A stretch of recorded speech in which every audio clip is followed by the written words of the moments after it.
Paper 2 વિભાગ બીનો દાખલા number 31 કે બિંદુ 4 અને -3 અને 8, 5 ને જોડતા રેખાખંડનું 3:1 ગુણોત્તરમાં અંતઃવિભાજન કરતા બિંદુના યામ શોધો। મતલબ કે ચેપ્ટર જે છે આપણું યામ ભૂમિતિ એની અંદર સ્વાધ્યાય 7.2 છે એનો દાખલો છે કે અંતઃવિભાજન એટલે કે મધ્ય બિંદુ છે, વિભાજન બિંદુ છે એના યામ કીધા છે। જેમ આપણે આગળના વિડીયોમાં જોયું કે પેલું બિંદુ હોય એને આપણે શું કહેશું એ, એટલે એને નામ આપ્યું એ જેના યામ છે 4 - 3।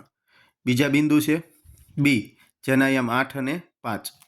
ત્યારબાદ ગુણોત્તર આપ્યો છે 3:1 એટલે એને કહેવાય m1 m2 કે જે 3:1 એટલે કે m1 બરાબર 3 અને m2 બરાબર 3, m2 બરાબર 1।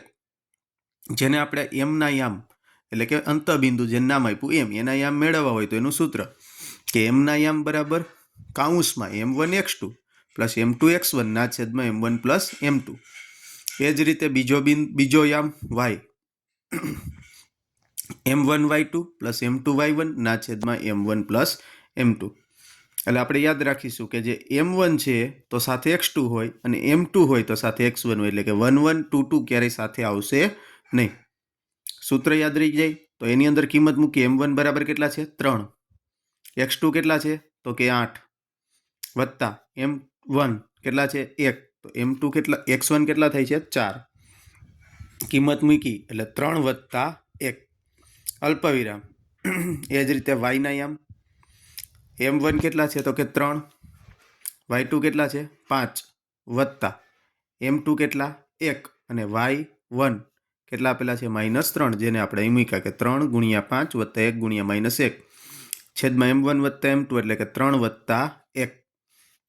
સાદુરૂપ આપીએ તો પેલા ગુણાકાર 8 તેરી 24 વત્તા 4 એકા 4 ના છેદમાં 4 અલ્પવિરામ 5 તેરી 15 માઇનસ 3 એકા 3 ના છેદમાં 4। તેથી નેક્સ્ટ સ્ટેપ શું આવશે તો કે સરવાળો 24 ને 4 28 ના છેદમાં 4 અને અહીંયા 15 - 3 એટલે કે 12 ના છેદમાં 4।